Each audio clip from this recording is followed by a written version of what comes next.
a todos que, pelo menos, momentaneamente, desliguem seus microfones e a gente vai dar início à reunião. Aos companheiros e companheiras aqui presentes, né, convidados dos companheiros e os participantes, na tribuna Marcos Antônio Araújo, classificação ótica varejo.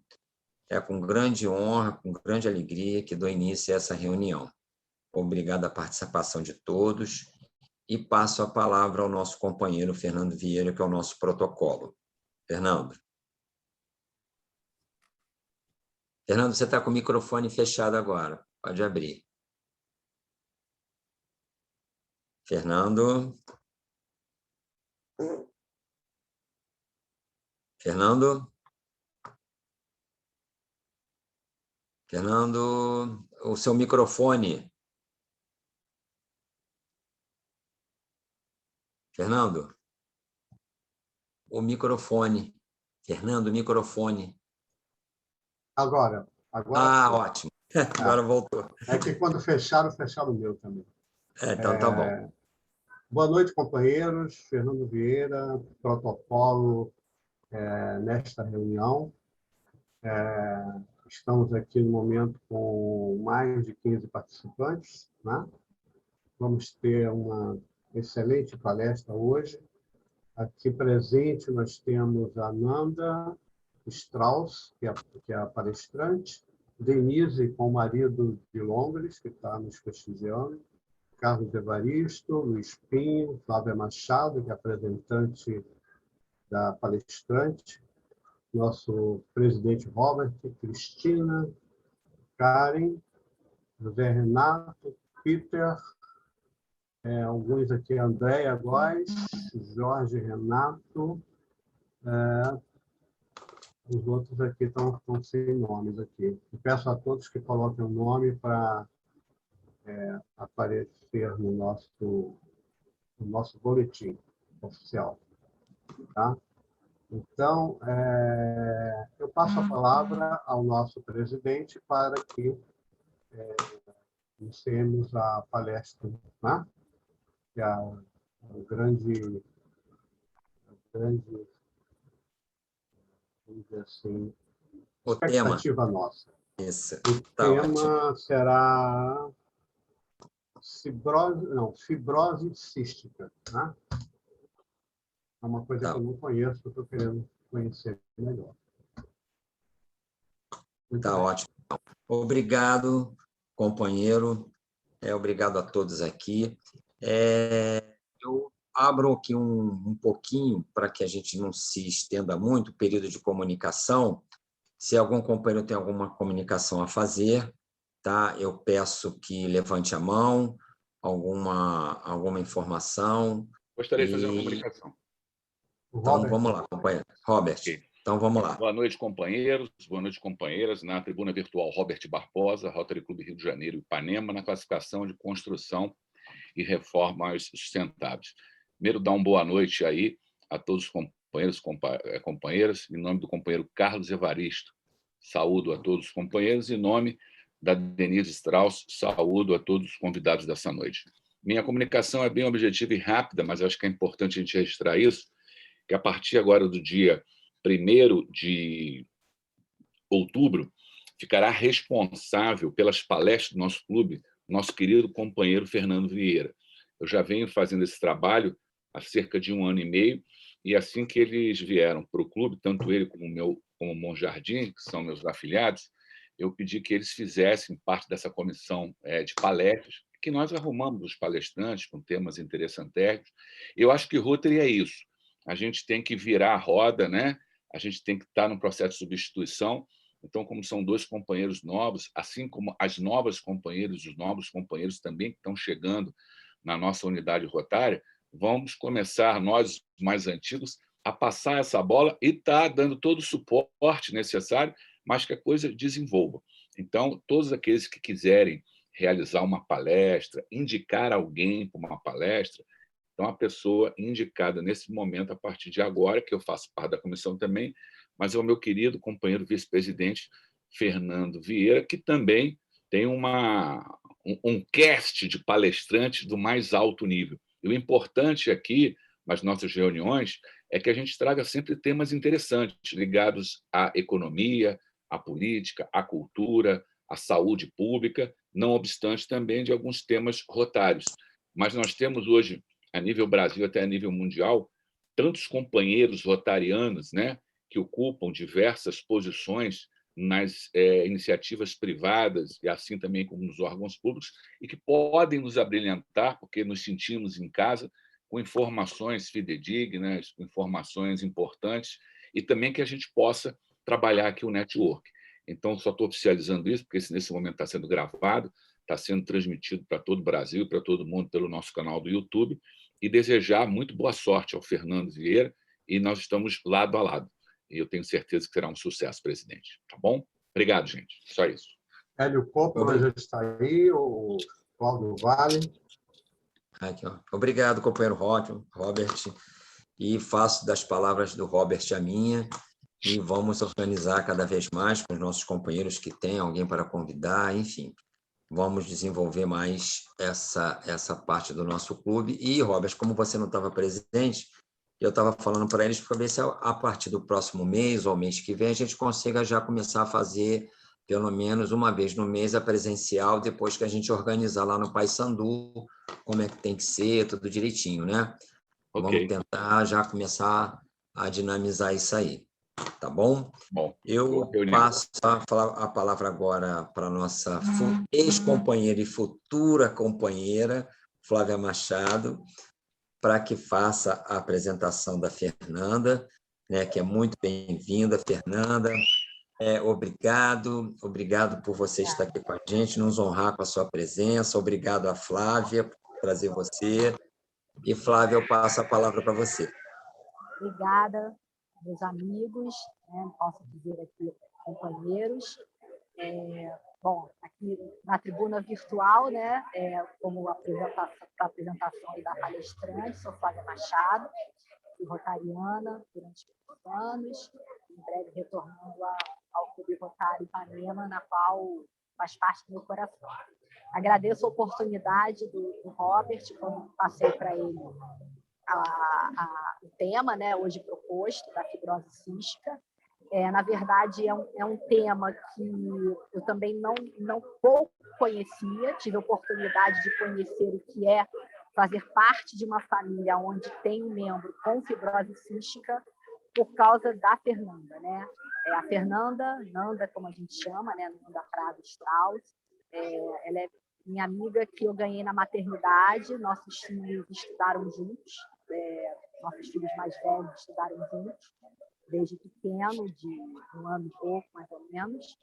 E dali nós começamos a descobrir uma série de afinidades, uma série de amizades muito fortes, de histórias que contam-se mais além da vida.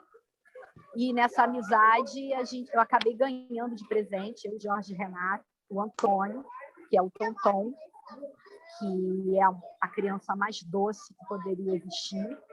Eu até me emociono de falar dele, porque a responsabilidade de ser madrinha e padrinho é muito grande, e eu tenho certeza dessa força do que é a responsabilidade. Então, para mim, é com muita honra poder dizer que hoje sou comadre da Nanda, também sou madrinha dela em algumas situações, mas o Tonton, ele nos aproximou ainda mais. Então, o meu papel aqui é apresentar a Fernanda. Hoje, ela é nutricionista, não chegou a atuar dentro da profissão, mas é mãe de 2 filhos, do Felipe, com 11 anos, e do Antônio, com 8 anos. Fernanda era uma mãe gigante, guerreira, em grande superação, e se mostrou mais guerreira ainda quando a gente teve a notícia da fibrose cística, que o Antônio é portador. E aí um mundo novo se abriu, com incertezas, preocupações, mas na fé de que tudo daria certo e que vem dando. E ela vem falar um pouquinho para vocês sobre o que é a fibrose cística e, acima de tudo, sobre a associação na qual ela representa, que é a ACAN, Rio de Janeiro. Ela vai falar a nomenclatura da ACAN, que é aqui na Glória. e que fazem um trabalho lindíssimo de apoio às famílias e aos portadores de fibrose cística. Então, obrigado, Robert, obrigada, presidente Marcos, por dar essa oportunidade da gente poder disseminar essa informação, né? E também por estar no canal do YouTube, que o importante é a gente disseminar a informação do trabalho da ACAM, que hoje vem precisando muito de ajuda, e é o motivo da Fernanda estar aqui. Nanda, parabéns, obrigada por você ter aceito o convite do clube. Eu tenho certeza que melhor informação não poderia vir se não fosse de você. Então, senhor presidente, passo a palavra para que conduza a reunião e que a nossa palestrante possa abrir os trabalhos. Ok, companheira, obrigado. Olha, uma explanação muito bonita da nossa palestrante. Então, Fernanda, por favor, nos honre com o seu conhecimento, nos abra a nossa mente a respeito desse tema que eu só ouvi falar, assim, às vezes, para mim era também, como um desconhecimento, era só respiratório, mas está ótimo, eu passo a palavra a você para que você dê início à palestra, tá? Fique à vontade, tenha o seu tempo e depois, quando você estiver à vontade para encerrar, aí a gente passa as perguntas, tá bom? Fique à vontade. Boa noite a todos. Queria agradecer o convite da Flavinha e dizer que é muito difícil para mim começar alguma coisa depois do que ela falou. Eu também fiquei emocionada. Fiquei emocionada, mas é isso, né? Faz parte. E eu estou aqui para divulgar realmente um pouco da doença. A gente está no mês de setembro, e setembro a gente comemora não, né? A gente conscientiza as pessoas sobre a fibrose cística, a gente chama de Setembro Roxo, que é um momento que a gente conscientiza as pessoas sobre a existência dessa doença que muita gente não conhece, por incrível que pareça. Então, eu preparei aqui um PowerPoint para ajudar. Vocês estão conseguindo ver? Tô. Estamos sim, tá ok. Tá. Então, aí está o tema, né? Setembro Roxo, mês de conscientização da fibrose cística. Eu botei meu e-mail, se alguém quiser algum contato, perguntar qualquer coisa, enfim, está aí disponível para vocês. Tá ótimo. Então, vamos lá. O que é a fibrose cística, né? A fibrose cística é uma doença considerada rara. Hoje em dia, aproximadamente uma criança entre 10.000 nascem com a doença, que é genética. Essa doença genética ela causa uma disfunção de um gene chamado CFTR, e existem vários tipos de mutação, umas mais comuns e outras mais raras. O que a gente costuma dizer na medicina é que a fibrose cística é uma doença recessiva. Então, como funciona isso? Precisa ter um gene materno e um gene paterno recessivos para na combinação deles a criança nascer com a doença. E foi isso que aconteceu com a gente. A gente tem um filho mais velho que não é portador da doença, a gente não sabe se ele carrega o gene. Pode ser que ele carregue um gene ou meu ou do meu marido, mas não a ponto dele ter a doença. Isso é uma coisa que a gente vai estudar mais para frente, fazendo um teste genético. Quando ele resolver casar, ter filhos, é importante que ele saiba, ele e a esposa dele, saber, porque a gente descobriu através do nascimento do Antônio que na nossa família existem casos da doença, embora a gente desconheça. Pode ser que não tenha sido detectado, pode ser que a pessoa tenha morrido muito cedo, ou, enfim, mas realmente, tanto na minha família quanto na família do meu marido, a gente não tem nenhum tipo de conhecimento de alguém que tenha a doença. Então, o que acontece na doença? Esse gene defeituoso, ele atrapalha a troca de sódio, cloro e potássio para sair, o canal, né, que faz esses minerais entrarem e saírem das células. Então, o que acontece? A obstrução das vias aéreas é muito comum. E muita gente pensa que a fibrose cística é uma doença que só atinge o sistema respiratório. E não é, porque, na verdade, atinge tudo relacionado ao muco do corpo que precisa sair de alguma forma. Então, o que acontece? O suor, por exemplo. O suor dos portadores de fibrose cística é salgado, é super salgado, por causa dessa quantidade de sódio que tem. Então, também muita gente, antigamente, acabava fazendo o diagnóstico através do beijo, chamava a doença do beijo salgado. Você beijava a criança e você sente o sal no lábio. É uma coisa muito impressionante isso. E também, assim, em épocas mais quentes, de calor, quando eles suam, fica igual quando a gente mergulha na praia, quando a gente sai, aquele sal seca, fica aquela crostinha branca. Eles têm muito isso quando eles suam em excesso. Então, a gente tem que tomar muito cuidado com essa parte de desidratação na época de verão intenso, né? Ainda mais aqui no Rio de Janeiro. Eles têm que beber muita água, até para poder ajudar nessa questão dos mucos, né?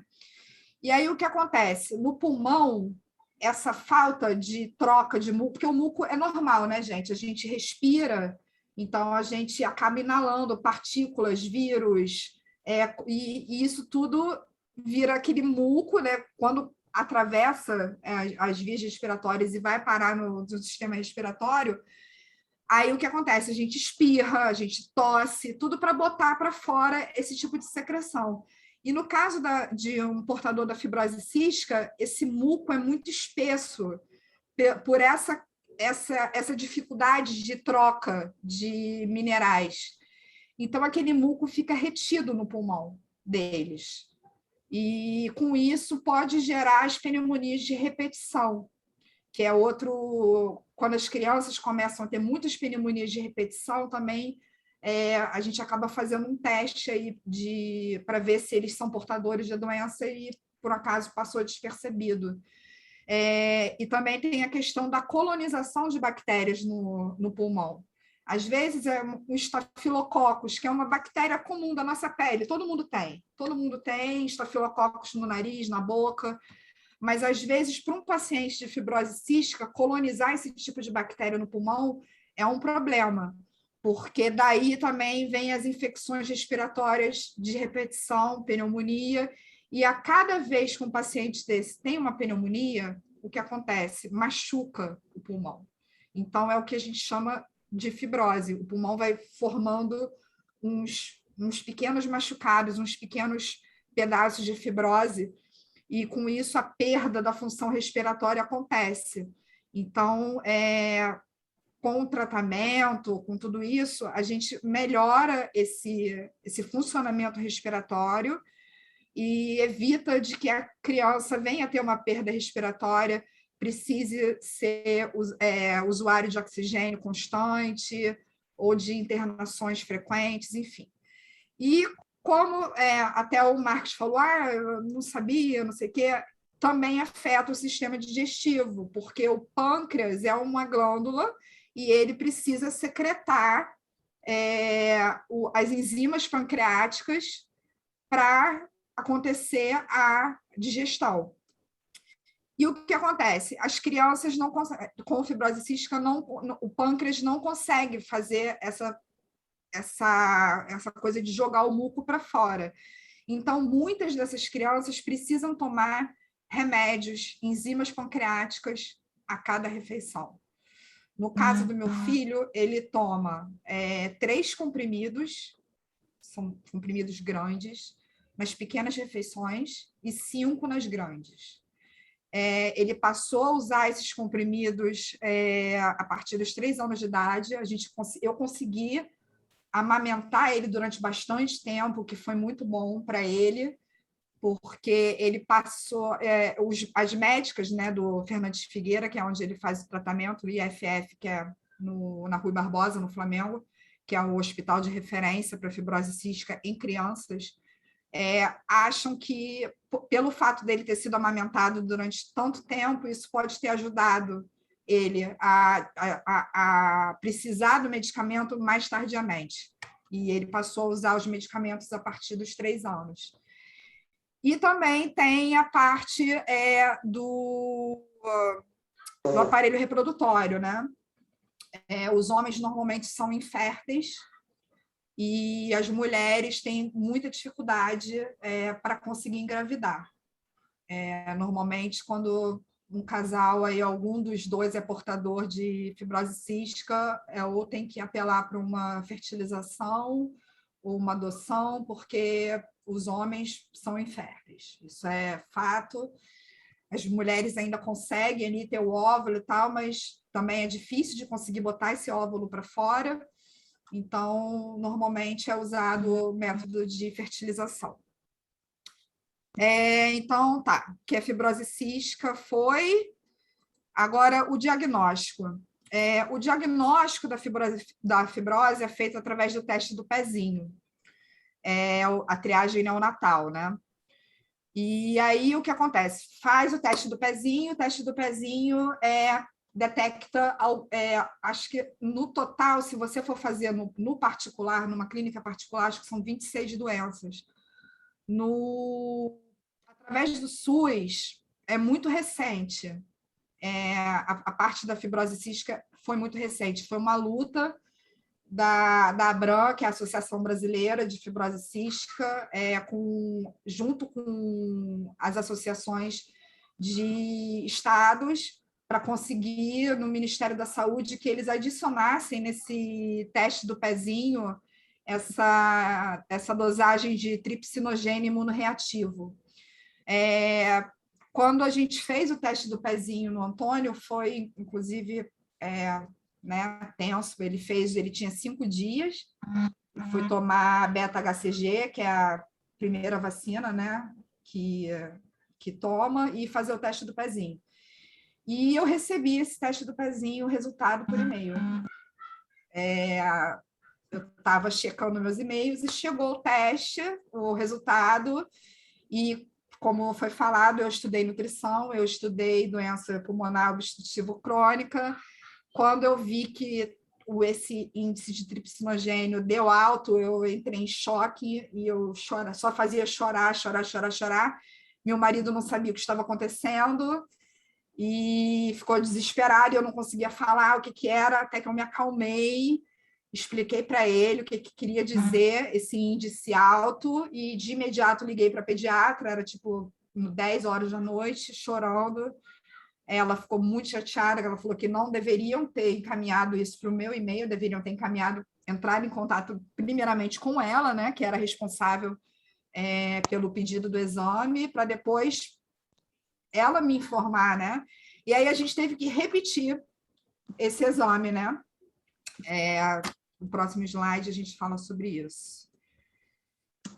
Então, a fibrose cística é uma das 6 doenças diagnosticadas através do teste do pezinho, disponibilizado pela rede pública de saúde, mas deve ser realizado entre o 3º e o 5º dia da vida do bebê. Então, a gente fez ele no 5º dia e a gente precisou repetir o mais rápido que deu, né? Porque acho que foi num sábado que isso aconteceu, a gente só conseguiu fazer numa segunda. Então, deu uma passadinha aí do tempo, mas, mesmo assim, o índice de tripsinogênio deu alto, e aí a gente teve que partir para um diagnóstico, para fechar o diagnóstico.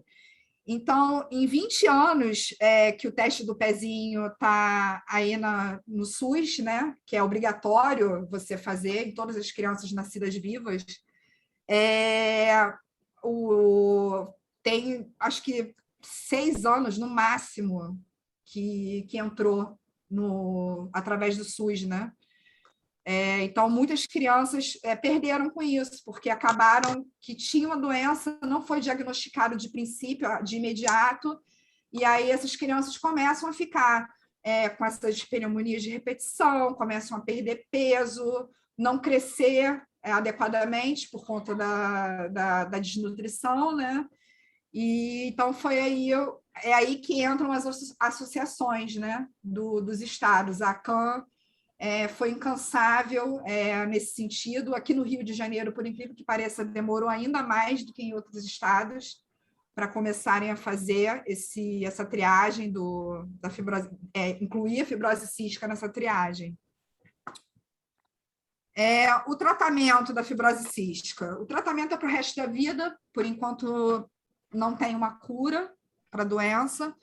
Existem aí lá fora medicamentos muito promissores, inclusive há pouco tempo teve a Conitec, que é a associada da Anvisa, né, que vê os remédios que são aprovados lá fora, passam por esse teste da Conitec para ver se pode ser adicionado a liberação, né, do uso do medicamento para os pacientes. Há pouco tempo teve uma chamada pública para a inclusão de 2 medicamentos para fibrose cística.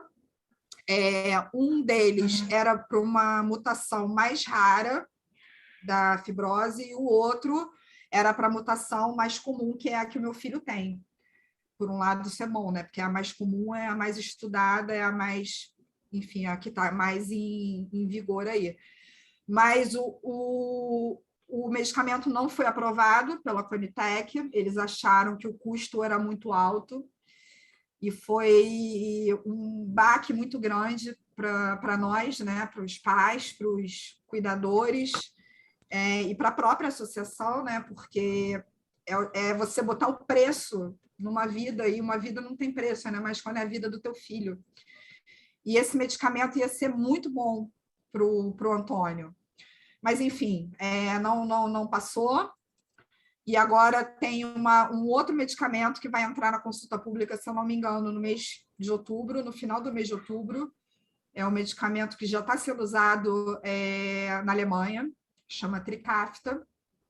E se, por Deus, liberar aqui no Brasil, vai ser muito bom para muita gente. Bom, o tratamento é precoce, né? Porque a gente tem que evitar essas infecções respiratórias de repetição. A gente descobriu no teste do pezinho que o Antônio tinha a doença. A gente levou ele numa clínica particular para fazer o teste do suor, que é o teste que fecha o diagnóstico, onde eles pingam nas dobrinhas do braço da criança uma enzima, aí enrola o braço da criança com papel alumínio e depois papel filme. E aí você tem que fazer a criança suar. Como ele era bebezinho, não tinha como correr com ele, não tinha como fazer nada. Então, dei muito mamar para ele todo agasalhado, para ele suar bastante. E aí, através desse suor que sai nesse papel, eles fazem os testes, aí eles veem a quantidade de sódio, de cloro, de potássio que foi perdido ali, dependendo do valor, positiva ou negativa, ou dá o inconclusivo também, que aí você tem que repetir o teste. Mas o dele, de imediato, positivou, e a gente conseguiu aí também o encaminhamento para o Fernandes Figueira, como eu falei antes, é o hospital que trata as crianças portadoras de fibrose cística. Os adolescentes e os adultos são tratados na clínica Piquet Carneiro, que, se eu não me engano, é no Maracanã. Mas o Antônio ainda está indo no Fernandes Figueira, porque ele tem 8 anos. E assim que a gente conseguiu o encaminhamento para o Fernandes Figueira, ele teve uma bronquiolite. Foi exatamente na época que o Rio de Janeiro fica esse tempo maluco, frio, sol, chove. Aí ele teve uma bronquiolite e precisou ser internado. Ele tinha 15 dias. Eu fiquei 15 dias com ele no CTI, ele todo entubado, cheio de furos e coisas, enfim, foi horrível. Mas ele não chegou a fazer pneumonia, ele fez uma bronquiolite. E, graças a Deus, ele nunca fez pneumonia, porque a gente cuida dessa criança desde sempre, com muita fisioterapia, tem que ser feita fisioterapia diariamente. Quando é bebê, é mais complicado, porque a fisioterapia tem que ser feita por um fisioterapeuta mesmo, né? As manobras, para fazer a criança tossir, expelir aquele muco, a lavagem de nariz, às vezes é necessário aquela sonda para extrair, né, para puxar, catar, porque eles não sabem suar nariz, eles não têm essa... É muito difícil você cuidar de uma criança pequena que tem a doença nessa parte. Então, é lavar muito o nariz diariamente, se precisar aspirar com aspirador. Ele faz uma nebulização diária com um remédio chamado Pulmozime, que é uma enzima extraída de hamsters. E agora eu esqueci o nome é adeno, alguma coisa, esqueci o nome. Mas o nome do remédio é Pulmozime, e ele faz uso desse medicamento todos os dias. Uma caixa desse medicamento vem 6 ampolas, dura 6 dias, que é uma por dia. Para ele, no caso dele, que só faz uma por dia, tem crianças que fazem mais. E uma caixa desse medicamento custa aí por volta de R$ 1.200. E, então, esse tratamento, graças a Deus, é custeado pelo SUS, porque, senão, muitas famílias não conseguiriam bancar isso. Eu, que tenho uma certa situação um pouco mais privilegiada, já não conseguiria. Então, tem famílias na associação que tem 4 crianças com fibrose cística, que diagnóstico tardio, foi tendo filho, não sabia que tinha, e, enfim, tem pessoas muito, muito, muito humildes que chegam no hospital de madrugada para ser atendido de manhã, é uma coisa bem, bem pesada. E esse remédio que ele usa é um fármaco que ajuda nessa fluidificação da secreção do pulmão, faz ele tossir, conseguir botar para fora nessa tosse algum tipo de secreção que tem ali parada. Ele toma as enzimas também, como eu falei para vocês, e tem um suporte nutricional que é muito importante, porque como essa parte digestiva dele não funciona muito bem, eles precisam de gordura.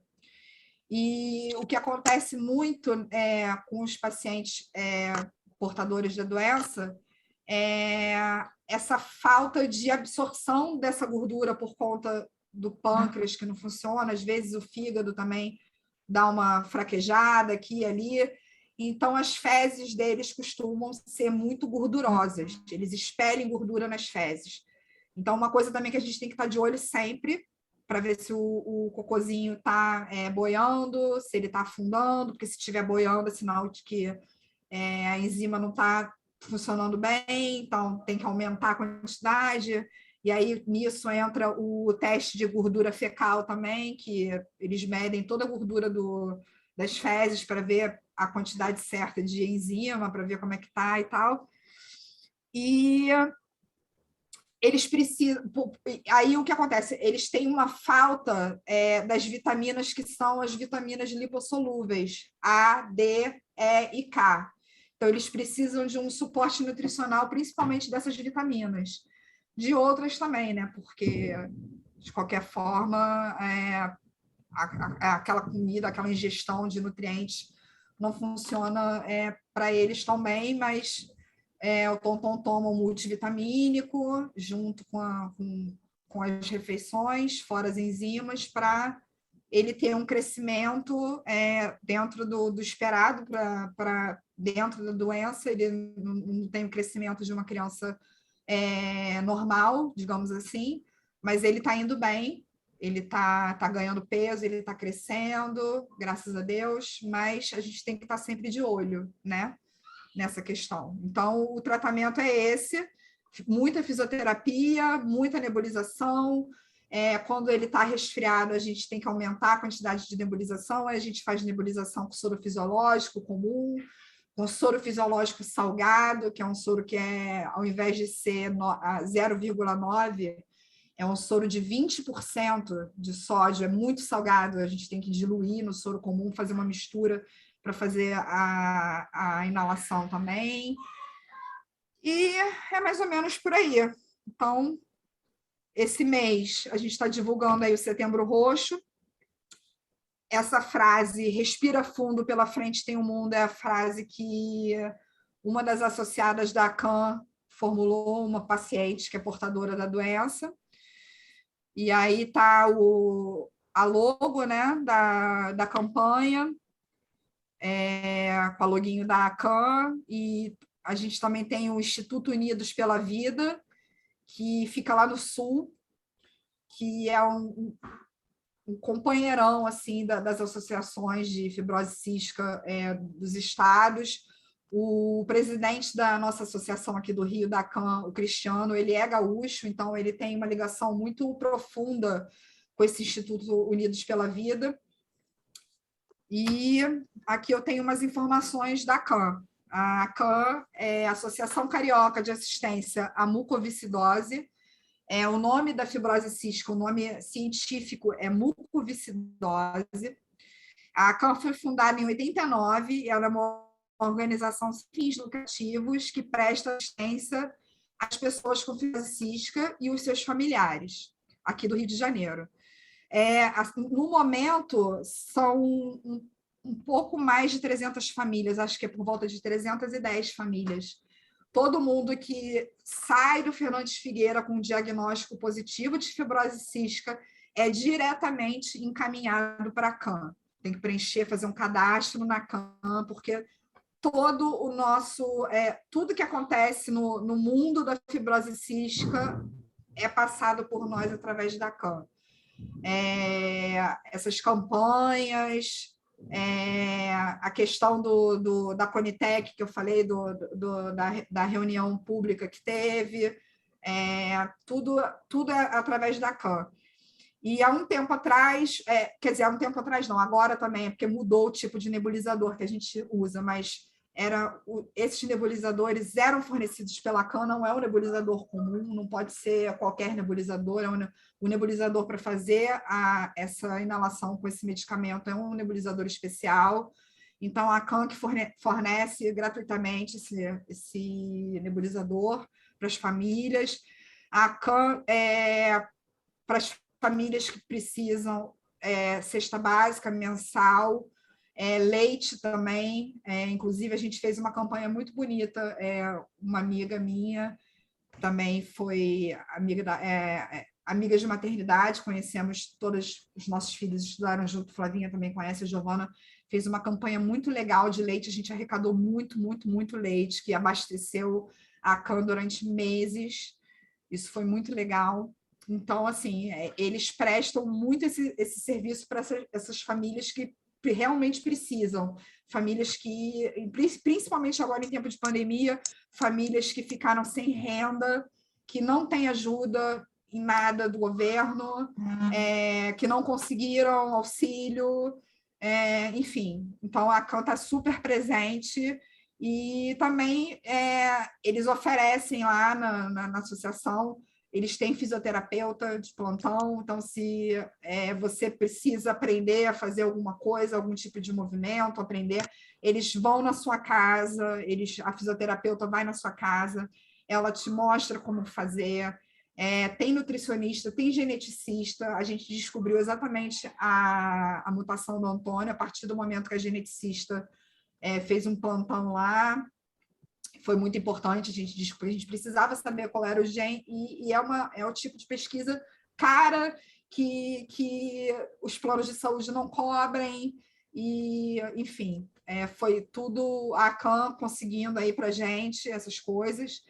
E a sede da CAM fica na Rua da Glória, é super fácil de achar, tá? Então aí os telefones, o e-mail, o site, o Instagram deles, eles também estão sempre postando informação para as pessoas, tanto leigas quanto para os familiares, né, de como fazer o uso correto do nebulizador, esterilização das coisas, que tem que ter muito cuidado, né, com essa questão de ter essa troca de bactéria, o nebulizador não pode passar de mão em mão, tem que ser específico só para aquele paciente, tem uma série de regrinhas aí que são a gente se acostuma, né? Como a gente tem que acostumar com as coisas da vida, é o que Deus mandou para a gente, então a gente segue na fé aí.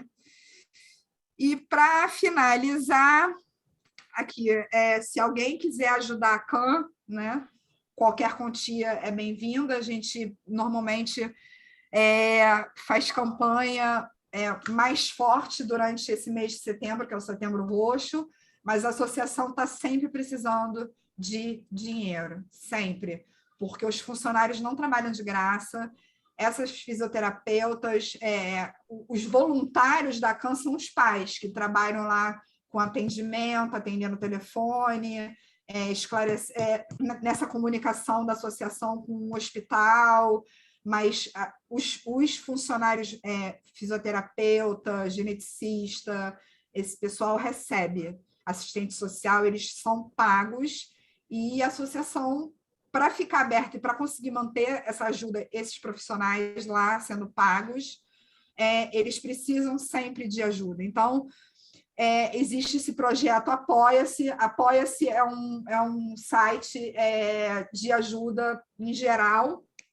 Então, dentro desse site Apoia-se, tem a paginazinha da CAN, que está aí, /CAN, que você pode doar qualquer valor.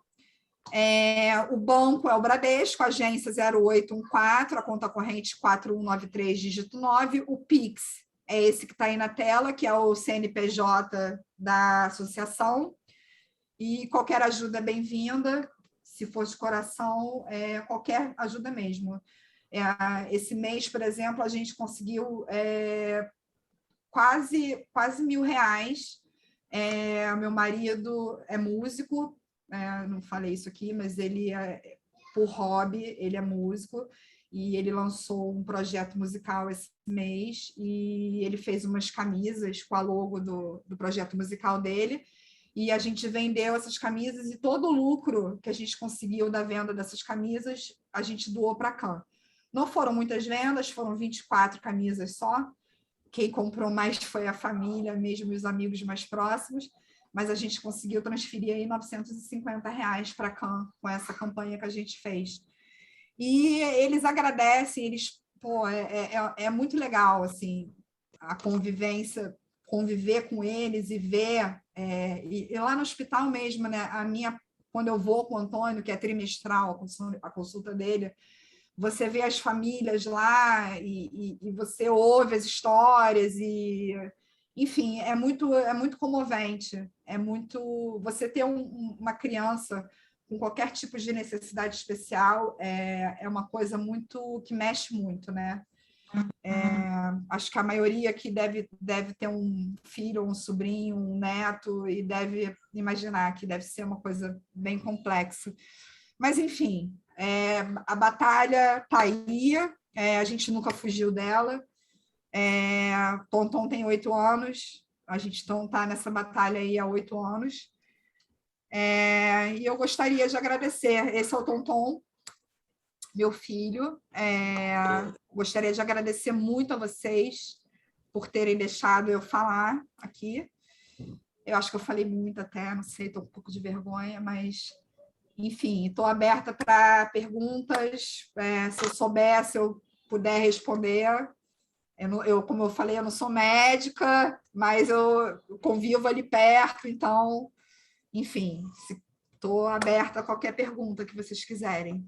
E é isso. Obrigada. Tá ótimo, Nanda. Olha, muito obrigado. Eu, pessoalmente, não fazia ideia, né, desse universo, né? Antes de mais nada, eu terminar a falar, eu peço ao meu protocolo que põe a fila dos companheiros que queiram fazer a pergunta. Eu vou me adiantar aqui, né? Vou posicionar. Eu não fazia ideia desse universo, honestamente. Muito obrigado. Eu já anotei aqui todos os contatos. Minha única pergunta a você no decorrer da vida das pessoas que têm, né, esse problema, atingindo a adolescência até a fase adulta, eles continuarão tomando esse medicamento, fazendo a nebulização, tendo todos os cuidados, mesmo chegando na parte adulta. A minha pergunta é, quem é portador dessa deficiência, ele, no caso, principalmente as crianças e adolescentes, eles podem participar normalmente de esportes e enfim, ter atividades normais nesse sentido, sem comprometer a segurança da saúde deles? A minha maior pergunta é essa. Como eu falei, é uma doença que ainda não tem cura. Esses medicamentos que estão surgindo lá fora, eles seriam o que a gente chama de uma cura, porque esses medicamentos eles atuariam exatamente no gene deficiente e melhoraria a qualidade de vida dessas crianças. Mas ainda não temos uma previsão aqui para o Brasil para quando esses medicamentos vão chegar. Os cuidados são para sempre. Eles não têm limitação física com relação a esportes e nada, a não ser que a doença já tenha comprometido a função respiratória. Então, assim, tem até um filme que eu demorei muito, eu relutei muito para assistir, mas eu indico para quem tiver um pouco de curiosidade de saber um pouco mais, chama A 5 Passos de Você, que é a história, ó, aqui atrás, fazendo bagunça. Ah, que lindo! O filme chama 5 Passos de Você e conta a história de pacientes já adolescentes com a doença.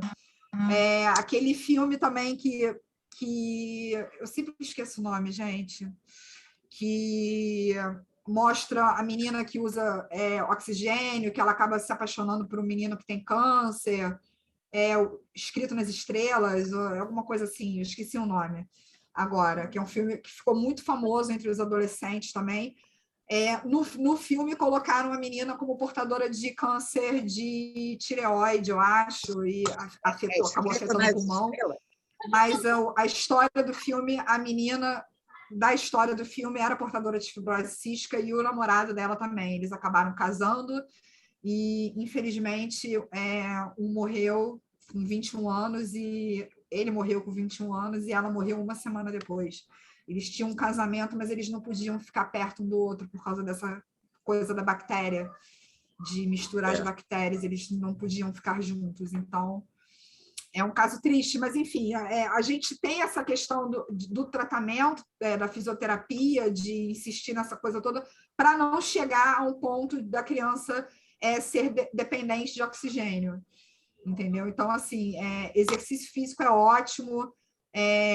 O Cristiano, que é o presidente da associação aqui do Rio, o filho dele tem, se eu não me engano, 16 ou 17 anos, e o moleque corre maratona. Desde novinho, ele botou o moleque para fazer maratona. Então, ele corre maratonas de 5, 10, 15 quilômetros, entendeu?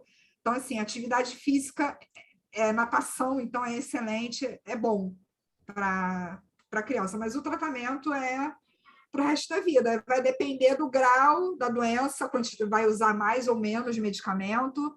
Tem outros tipos de medicamento também que se usa, principalmente quando a pessoa acaba colonizando algum tipo de bactéria, como eu falei, pseudomonas, estafilococos. Quando você acaba colonizando algum tipo dessas bactérias no pulmão, é um outro tipo de tratamento, além dessa nebulização diária desse fluidificante de muco, você também tem que fazer uma nebulização com antibiótico, tem que tomar antibiótico via oral durante meses.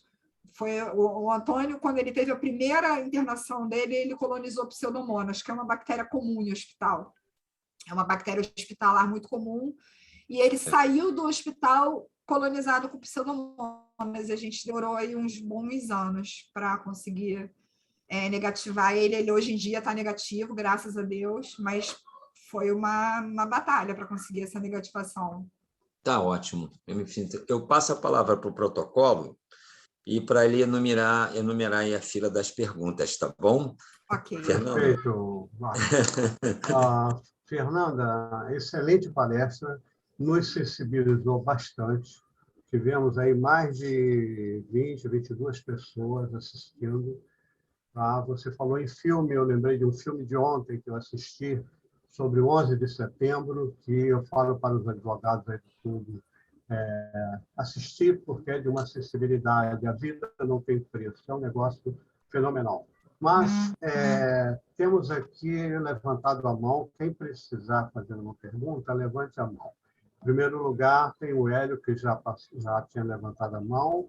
E em segundo lugar... a Zara e o Robert. A Zara e o Robert, perfeito. Ok, Hélio. Abre seu microfone, por favor. Abre o microfone do Hélio aí. Deixa eu ver se vai. Antônio, isso. Abriu. Pode falar, Hélio. Hélio é médico. E ele que o senhor falou, né? Que era isso, gastro, né? Uhum. Pode falar, Hélio. Pode falar, Hélio. Parabéns, Nanda, por essa explanação didática perfeita. E parabéns também pela heroína que você é, pelo tratamento, pelo encaminhamento que está dando ao seu filho, uma qualidade de vida boa nessa doença hereditária, que teoricamente é pouco frequente, mas na prática a gente pode dizer não é tão frequente para quem tem na família, né? É um sofrimento, mas que tem que ser superado da maneira que você está levando, no caso do seu filho. Está com boa qualidade de vida, hoje com os métodos modernos, ficou muito melhor o tratamento que como era antigamente. E eu tenho que falar também um pouco na minha parte do aparelho digestivo. Essa doença sempre, muita gente liga só ao pulmão, mas você falou bem que ataca também, ataca os outros órgãos. E o aparelho digestivo, no caso do aparelho digestivo, essa mucosidade, essa quantidade grande de muco obstrui todos os canais do pâncreas e impede que os sucos digestivos saiam para fazer a digestão, justamente pela falta de sódio, do cloro, que é a base fisiológica no caso dessa doença hereditária. E o que acontece? Então, no caso desse, a gente que faz coprologia, a gente encontra no exame de fezes grande quantidade de fibras estriadas, que a carne não foi digerida porque não tinha tripsina, que é um dos fermentos digestivos que digere a carne. Não tinha amilase, que aparece tudo azul com iodo, porque o amido passou, que não foi digerido pela amilase. E não tinha lipase, que dissolve a gordura. Então, essa grande quantidade que você falou aí de gordura nas fezes é devido a isso. E também provoca problema para o lado da vesícula biliar, que não consegue expelir a sua bile. Então, fica o que a gente chama, em gastroenterologia, uma bile espiçada. É uma bile que parece uma goma espessa e ela vai, no futuro, provocar problema hepático. Tem casos até de cirrose hepática, que até tem que ser feito transplante hepático. E por parte do intestino, não tem absorção. E o que vai acontecer? Essa grande mucosidade vai condicionar uma coisa que é muito comum entre nós, que pouca gente vê e que pode complicar a situação toda, que é a parasitose intestinal. Que eu até já fiz uma conferência aí no Rotary sobre o grande problema das parasitoses intestinais. Num caso desse tipo de doença, a parasitose intestinal tem que ser muito bem pesquisada, porque pode atrapalhar o tratamento. E também a síndrome de má absorção. Não conseguem ser absorvidos alimentos. Então, há necessidade de usar essa grande quantidade de vitaminas lipossolúveis que você bem explanou aqui. É isso que eu queria falar e qualquer coisa estou à disposição para o maior esclarecimento. Muito obrigado. Inclusive, o senhor como gastro tem a questão da insulina também, né, do pâncreas. Alguns pacientes acabam tornando-se diabéticos, porque a insulina também não consegue sair, né, pelos canais Aí já vem a outra parte do pâncreas, é o pâncreas endócrino, endocrinologista, que é o pâncreas endócrino. Sim. O pâncreas exócrino é aquelas enzimas digestivas, e o endócrino é a insulina. Realmente, também esse é um fato que pode acontecer, devido à inflamação do pâncreas, inclusive, uma pancreatite. Exatamente. Pancreatite, Tá Obrigado, ótimo. Hélio. Agora a próxima é Galaxy. Como é o nome, Robert? Da Galaxy aqui? Quem vai falar agora? Você.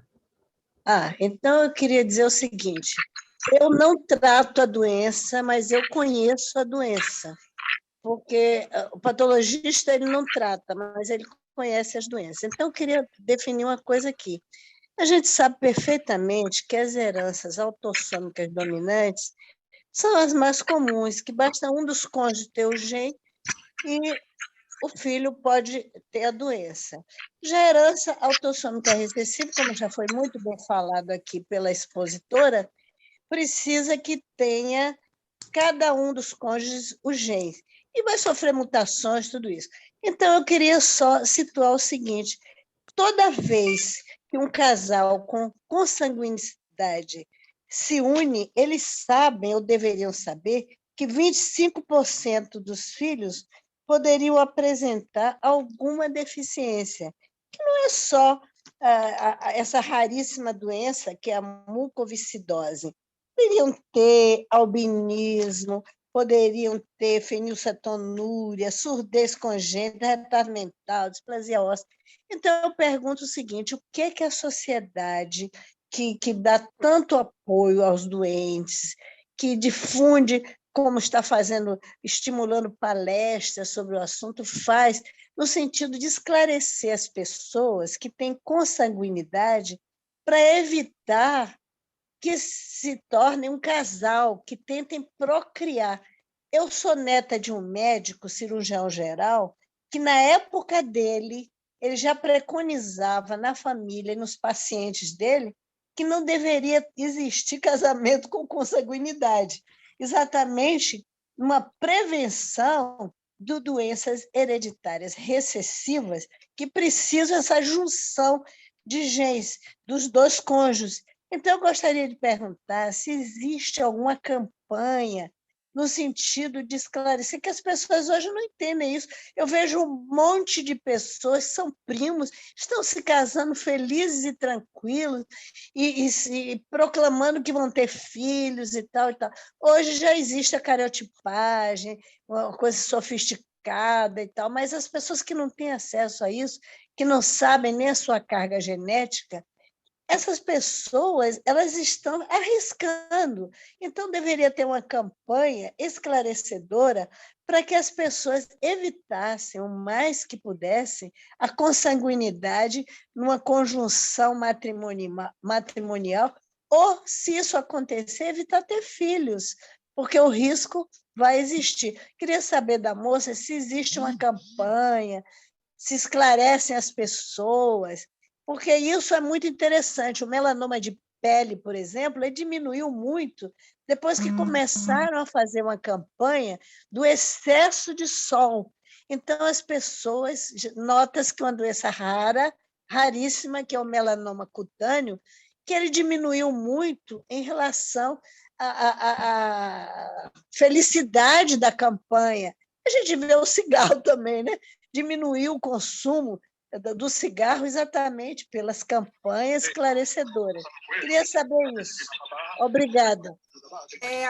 Pelo que eu saiba, eu nunca vi nenhum tipo de campanha disso que a senhora mencionou. E no nosso caso aqui não existe consanguinidade, né? A gente foi um acaso da vida, tanto que a gente teve o primeiro filho, que não tem nenhum tipo, não tem nada.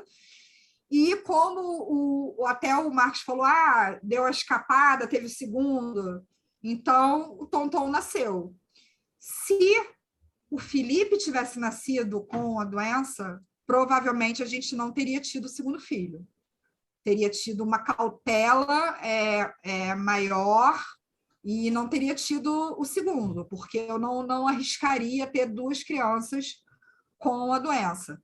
Agora, assim, das famílias que eu conheço lá na associação, não sei de nenhum caso que sejam parentes casados E no caso dessa família, que eu sempre falo, que tem 4 filhos com fibrose cística, o diagnóstico foi feito muito tardiamente, porque, como eu expliquei no início, o teste do pezinho não tinha o marcador para a fibrose cística, foi incluído tem, sei lá, 6 anos, mais ou menos.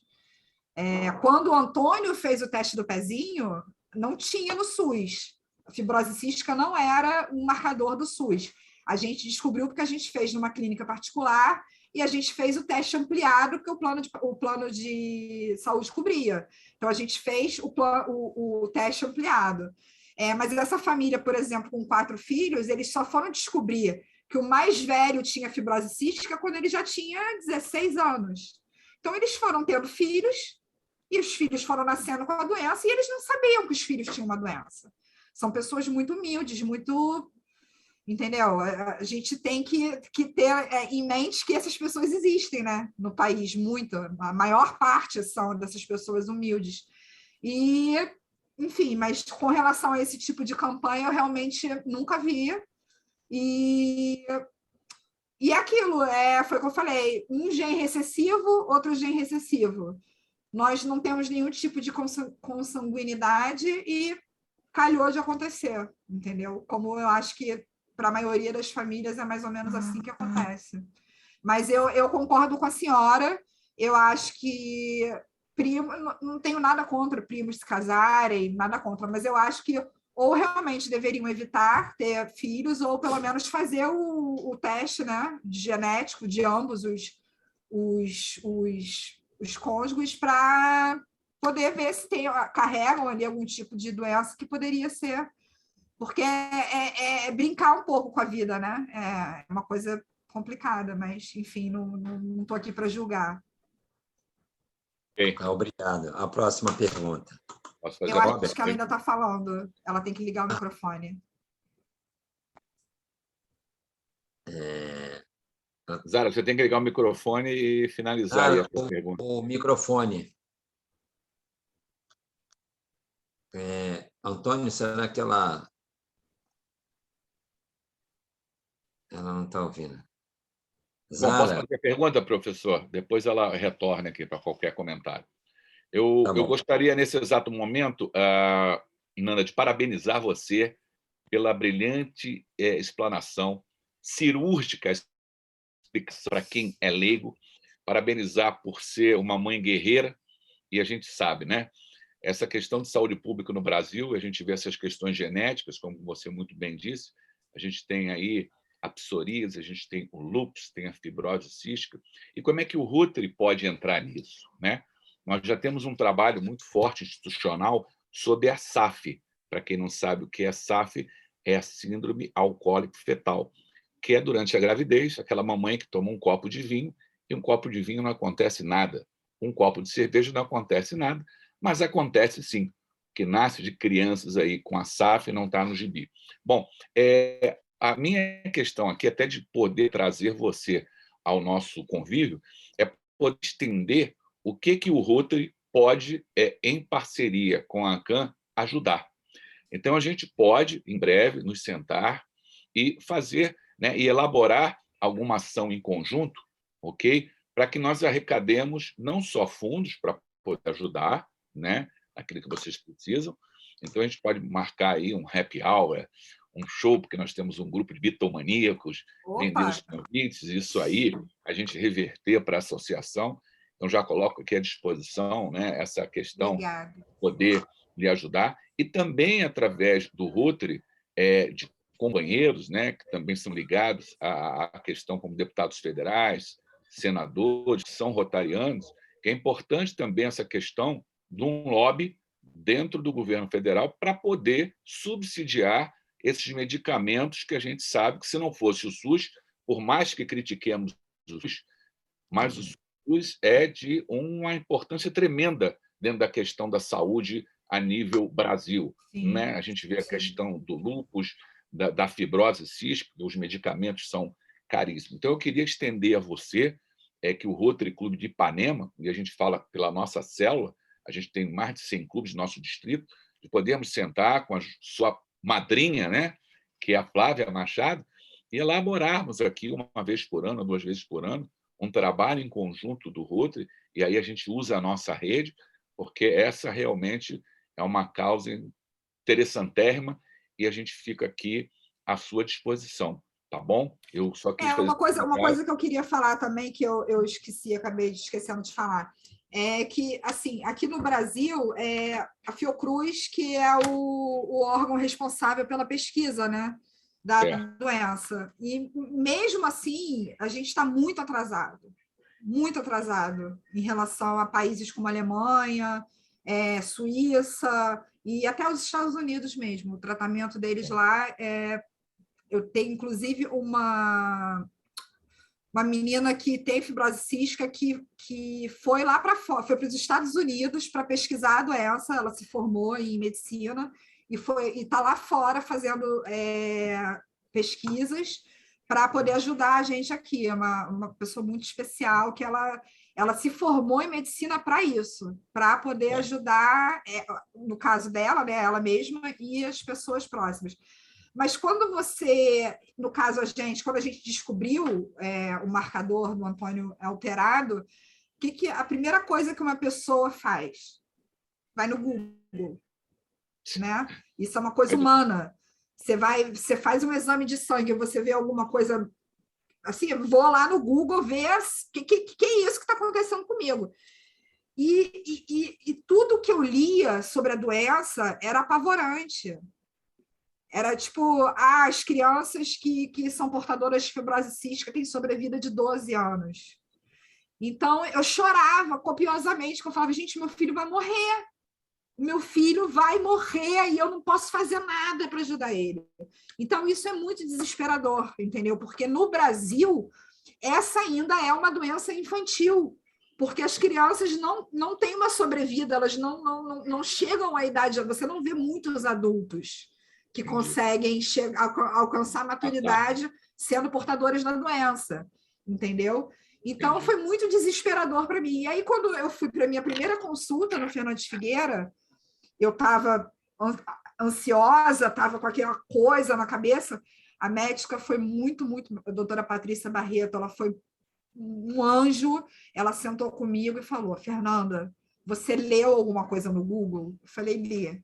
Ela falou, então esquece absolutamente tudo que você leu, porque está muito desatualizado ali, você deve ter lido coisas horrorosas, você deve estar desesperada, e aí foi que eu caí em mim e abracei ela, agradeci, mas eu chorei demais, porque para mim meu filho ia morrer a qualquer momento, entendeu? Principalmente quando deu a primeira internação, você vê um bebezinho de 15 dias todo entubado, todo não tinha mais veia, eu não podia amamentar porque ele estava todo não podia amamentar porque ele podia engasgar com leite e aí virar assim uma pneumonia. Então, foram dias de muito terror e pânico mesmo, entendeu? Então, o acolhimento do Fernandes Figueira, da Fiocruz, o acolhimento da ACAM é muito essencial para essas famílias.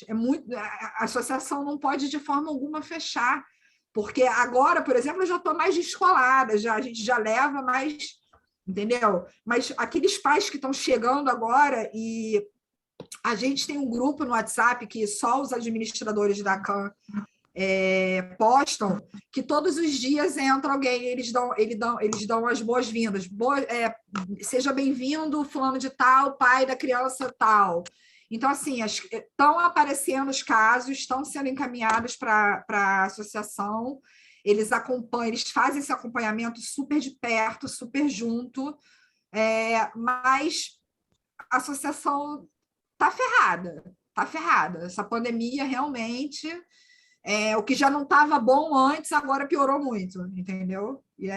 Então, eu vi também nessa palestra apelar para a sensibilidade de vocês, porque realmente a coisa não tá fácil, não.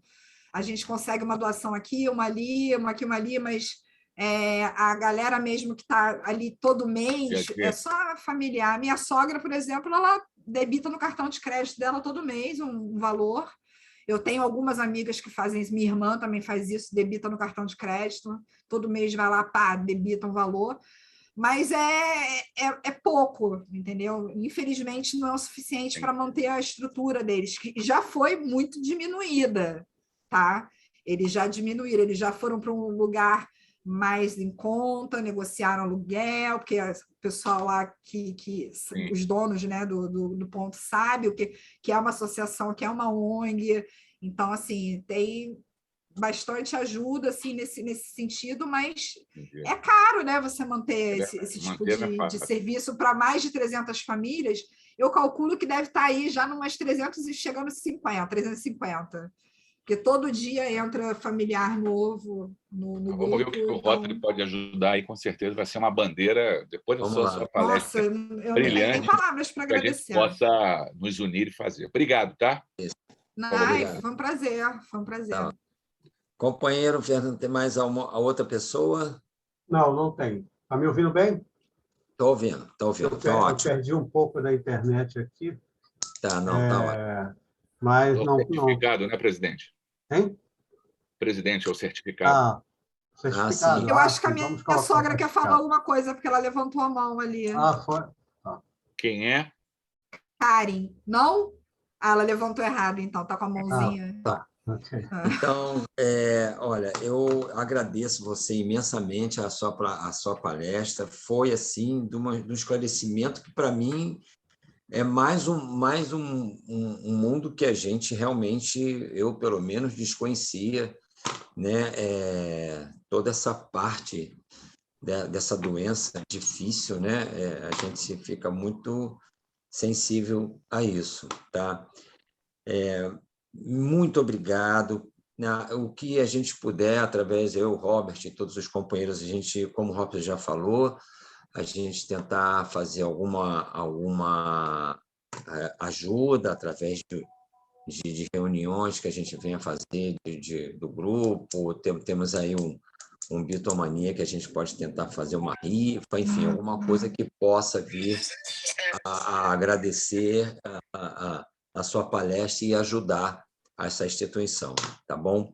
Eu passo a sua mão agora o certificado da sua palestra, tá? Do Rotary Clube Ipanema, o nosso agradecimento, o nosso carinho, a nossa solidariedade a você, tá? Sempre que você puder, tiver mais alguma informação, por favor, nos venha através da nossa companheira e vamos tentar nos empenhar em, pelo menos, fazer algum tipo de presença, de ajuda que possa diminuir um pouco esse sofrimento dessas famílias, tá bom? Obrigada. Muito obrigada pela sua palestra, foi brilhante e fica com Deus, tá bom? Obrigada, vocês também. Bom? Renata. Obrigada pelo espaço. Marcos, opa! Antes de você passar o protocolo final, eu poderia só fazer um comunicado aqui ao pessoal para a semana que vem? Tá, já ia passar a palavra comunicação, mas vamos lá. Antônio, por favor, jogue na tela aí. Semana que vem, na próxima quinta-feira, nós vamos ter uma palestra sobre perda auditiva, prevenção e tratamento. E é uma grande fonoaudióloga, até porque, né, principalmente depois dos 60, 70 anos a idade, a gente vai perdendo a audição e os mais idosos, às vezes, têm vergonha ou medo de usar um aparelhinho. E isso tira você da perda do tempo e do espaço, fica fora, não se conecta. E um outro detalhe, o pós-Covid está tendo muitos casos de perda de audição. As pessoas falam de cansaço, de problema no pulmão, de problema no cérebro, de perda de memória, mas a perda auditiva já é uma consequência pós-Covid. Então, fica aqui a dica para quem está no ar aí, ver essa próxima semana, esse próximo bate-papo, então estão convidados, tá bom? Peço ao Fernando e ao Marcos para depois da reunião continuar. Muito obrigado, boa noite a todos. Tá ótimo, companheiro Robert. Obrigado aí pela comunicação. E eu passo a palavra ao nosso protocolo, Fernando, para fazer as considerações. Agradeço a palestrante Fernanda Prado Strauss pela brilhante palestra sobre fibrose cística, né? E a Flávia por ter chamado ela. Realmente foi significativa a palestra, foi muito sensibilizante. Tá? Manuel Capão, você quer falar? Eu precisava falar. Tá, pode falar. me permitir, é que eu já boa noite para todos. Eu já Boa noite, Capão. Na reunião passada, eu tive aqui um problema de trabalho que não me permitiu. Eu prometi ao Haroldo, do Rotary Club Rio de Janeiro, falar do assunto hoje na reunião. Só que eu também não pude, tive uma reunião ali aqui com o pessoal da Light, e só pude entrar na reunião 8h30, para as tinha acontecido. Mas o nosso clube, que o ano passado, o nosso clube participou, junto com o Copacabana, Lagoa, Dois Irmãos, Penha e Botafogo, do evento para a Polio Plus. E dia 23/10, agora próximo, vai ser o evento. Então, eles estão querendo saber se nós poderíamos participar também, como foi o ano passado. Parece que ainda tem lá um balão, que é do Ipanema, só basta encher de ar. Eu vou colocar no grupo a planilha do evento que ele mandou para mim, para que todos tomem conhecimento. Tá ótimo, Capão. Combinado, ok. Pode botar no grupo. Eu penso que o nosso clube pode participar, como participou o ano passado. Talvez isso tenha um custo de 200 a 300 reais. E a gente aproveita para colocar isso também no site do RI, não é? A nossa participação. Tá ótimo. Ok. É possível que isso aconteça? Com certeza, Capão. Vamos fazer sim. Vou colocar no nosso grupo do Rotary o que ele me mandou, para que todo mundo leia, tome conhecimento e veja a gente. Tá ótimo, Capão. Combinado, então. É que a sua comunicação está muito falha. Já entendi. Então, finalizando. Então, tá bom. Muito bem. Tivemos quase 30 participantes, né? E foi uma reunião muito emocionante, muito importante, coisas que não sabíamos, quase todos nós, né? E a próxima reunião vai ser dia 16, perda auditiva, tá? Eu estou incluído nessa aí. Eu vou fazer bastante perguntas, viu?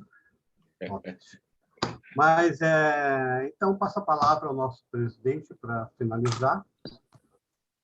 Já estamos aí às 21h23. Tá ótimo. Tá ótimo, companheiro. Obrigado pela sua ajuda hoje, substituindo nosso grande amigo. Eu agradeço a participação de todos.